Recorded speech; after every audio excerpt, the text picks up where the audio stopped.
பூர்ணி பூர்ணி இன்னைக்கு என்ன சமையல்? இன்னைக்கா எங்க வீட்ல ஒரு ஸ்பெஷல். வாங்க பார்க்கலாம். வஞ்சரம் மீன் வாங்கினேன். ஸோ அதை ஃப்ரை பண்ணிக்கலாம் அப்படின்ட்டு ஒரு பிளானு. எனக்கு சங்கரா மீன்னா ரொம்பவே பிடிக்கும். ஸோ சங்கரா மீன் குழம்பு அப்படி வைக்கலாம். இதில் இன்னொரு ஸ்பெஷல் என்ன அப்படின்னா, புது சட்டி வாங்கியிருக்கேன். ஸோ அதில் இதான் ஃபர்ஸ்ட் டைம் சட்டியில் குழம்பு வைக்கிறது. எப்படி இருக்கு, எப்படி வருது அப்படின்றதெல்லாம் ஃபைனலாக பார்த்துக்கலாம். வாங்க என்ன பண்ணிட்டேன்னு பாருங்க. இப்போதைக்கு வதக்கிட்டு இருக்கேன். ஸோ ஃபினிஷ் ஆனோடனே கண்டிப்பாக சொல்கிறேன். ஃபினிஷ் ஆனோடனே எப்படி இருக்குன்னு பார்க்கலாம்.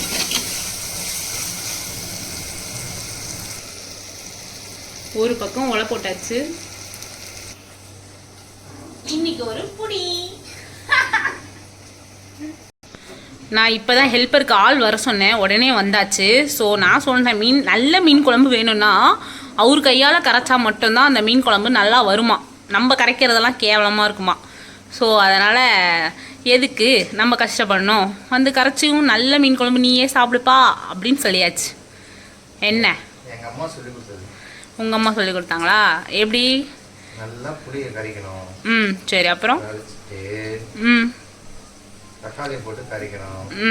கரைச்சிட்டு கல் உப்பு கொஞ்சம் போடணும். ஓகே. மிளகாத்தூளும் அதிலே கரைச்சிடணும்.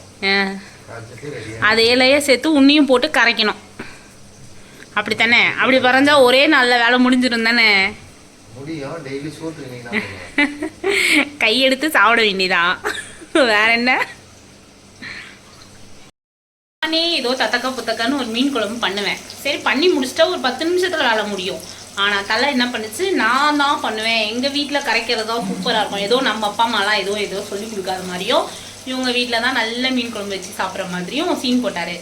அடிமை வந்து தானாக சிக்கும் போது நம்ம விட்டுற முடியுமா? வா வந்து வேலைப்பாரு அப்படின்னு விட்டாச்சு. கரை நல்லா கரை. இன்னும் எப்பப்பா கரைச்சி முடிப்பேன்? கரைச்சாதானே சீக்கிரமாக அதில் ஊற்ற முடியும். டேஸ்ட் பண்ணுமா? நாமெல்லாம் பச்சையெல்லாம் டேஸ்ட் பண்ணுறது இல்லை. குழம்பு வச்சு தான் ஒரு பொடி அப்படி பிடிக்கிறது.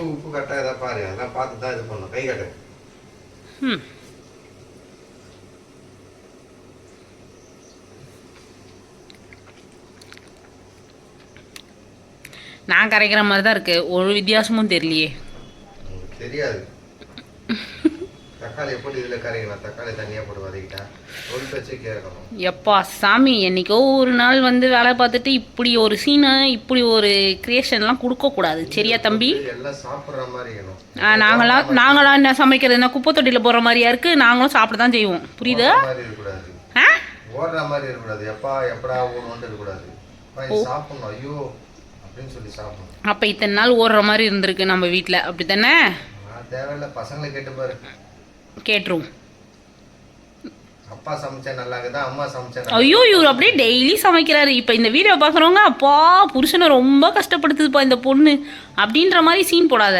அதிகபட்சம் மிஞ்சி போனால் என்ன பண்ணியிருப்ப தெரியுமா? இரு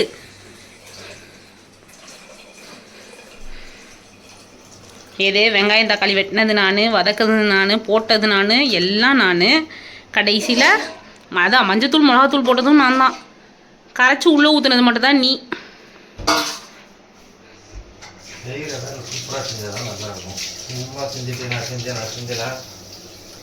என்னது திரும்ப சொல்லு? செய்கிற வேலை சூப்பராக செய்யணும். இல்லைன்னா வந்து அரைக்குறை செஞ்சுட்டு நான் செஞ்சுட்டேன்னு சொன்னேன்.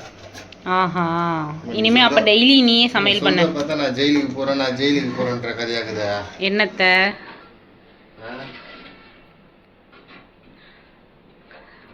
கலரில் சட்டியை உடச்சிடாத. புது சட்டி முடிஞ்சிடும்.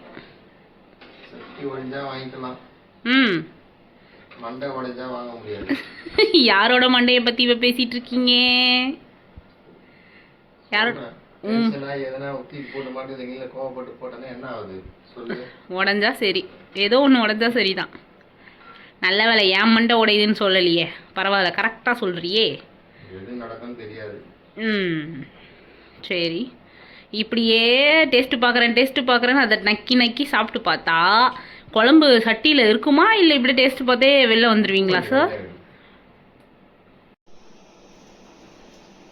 உப்பு கரிக்கிற மாதிரி ஆகிட போகுது. பார்த்து போடு.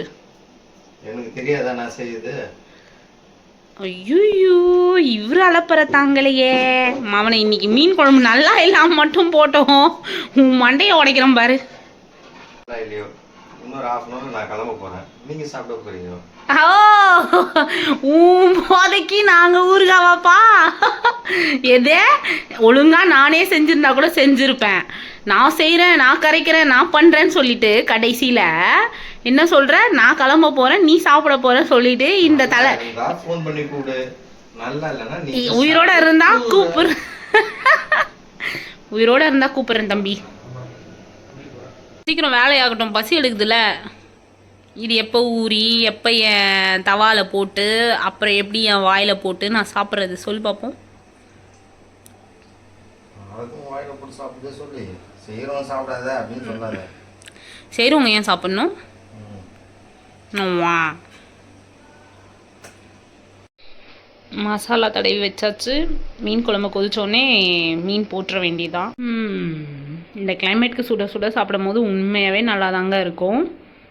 அதுவும் வாழை இலையில் போட்டு சாப்பிட்டா நல்லா தான் இருக்கும். அந்த வாசனைக்கும் இந்த கிளைமேட்டுக்கும் மீன் குழம்புக்கும் வறுவலுக்கும் வேறு லெவலில் இருக்கும். யாரெல்லாம் இதை அனுபவிச்சிருக்கீங்கன்னு கண்டிப்பாக சொல்லுங்கள். நான் சாப்பிட்டு அனுபவிச்சிருக்கேன், ஸோ அதனால தான் அதை பற்றி சொல்கிறேன். உண்மையாகவே சூப்பராக இருக்கும், ட்ரை பண்ணி பாருங்கள் வேணும்னா. நார்மலாக பாத்திரத்தில் செய்கிற வாசனைக்கும் சட்டியில் செய்கிற வாசனைக்கும் டிஃப்ரெண்ட்டாக தாங்க இருக்குது. வேணும்னா ட்ரை பண்ணி பாருங்கள். எனக்கு அப்படி தெரியுதா இல்லை இப்படி தான் இருக்குமான்றது தெரியல, ஒரு மாதிரி மண் வாசனை வருது. வேறு என்ன, மீன் குழம்பு நல்லா சுண்டிருச்சு, ஸோ மீன் போட்டுடலாம்.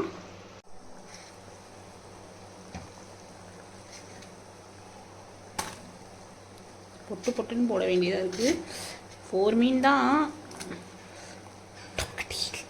ரொம்ப நேரம் சங்கரா மீனுன்றனால வேக வைக்க வேண்டாம், உடனே ஆஃப் பண்ணிடலாம்.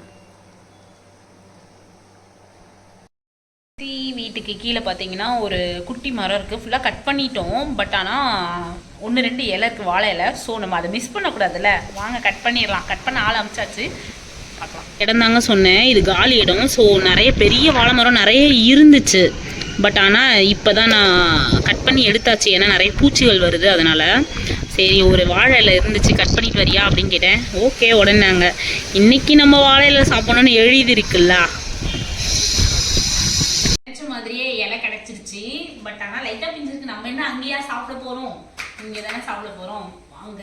அப்புறம் இன்னொன்று என்னென்னா, மீன் குழம்பு வந்து சுட சுட சாப்பிட யாருக்கெல்லாம் பிடிக்கும்னு சொல்லுங்கள். எனக்கு எப்படின்னா செஞ்ச உடனே கொஞ்ச நேரத்தில் சாப்பிட்ணும், அது ஆறி அப்புறமா சாப்பிடலாம் அப்படின்னு நினச்சா கண்டிப்பாக அது எனக்கு பிடிக்காது. இது ரொம்பவே பிடிக்கும். வேணும்னா நீங்களும் ட்ரை பண்ணி பாருங்கள், உண்மையாகவே அந்த டேஸ்ட் வேறு லெவலில் இருக்கும்.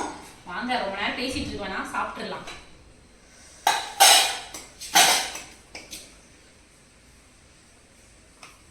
கொஞ்சம் கொஞ்சமாக சூடாக போட்டு சாப்பிடலாம். இந்த கிளைமேட்டுக்கு சூடாக சாப்பிட்றது ரொம்பவே டேஸ்ட்டாக இருக்கும், ரொம்பவும் நல்லாயிருக்கும்.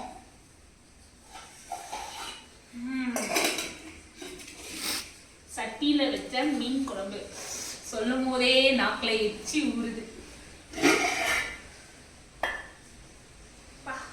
வாசனை வேற மாதிரி தான் வருது, நம்ம நார்மலாக வைக்கிற மாதிரி இல்லை. வாங்க கிட்ட வந்து பாருங்க. வாங்க, சங்கரா மீன் குழம்பு. அடடா, நல்லா குழம்பு தளர ஊற்றி சாப்பிடுவோம். வளர்ற பிள்ளைல இப்படி இல்லை இப்படி. அப்புறம் என்ன, மீன் டிஷ்ஷை காணோம், போய் எடுத்துட்டு வந்துடுவோம். அப்புறம் என்ன, மீன் வறுத்த மீன் வச்சு சாப்பிட்டா வேற லெவலில் இருக்கும். சாப்பிடுவோம். பெருசு எடுக்கலாமா சின்னது எடுக்கலாமா? நம்ம தான் டயட்டில் போல, சின்னது எடுத்துப்போம் ஃபஸ்ட்டு. சுட சுட மீன் குழம்பு, மீன் வறுவல், அடரடா. அதுவும் இந்த கிளைமேட்டுக்கு சாப்பிடும் போது வேற லெவலில் இருக்கும். இது எப்படி சாப்பிடணும்னா, கொதிக்குது. உங்களுக்கு ஒரு வாய் கொடுக்கணும் போலதான் இருக்கு, பட் கை கொதிக்குது.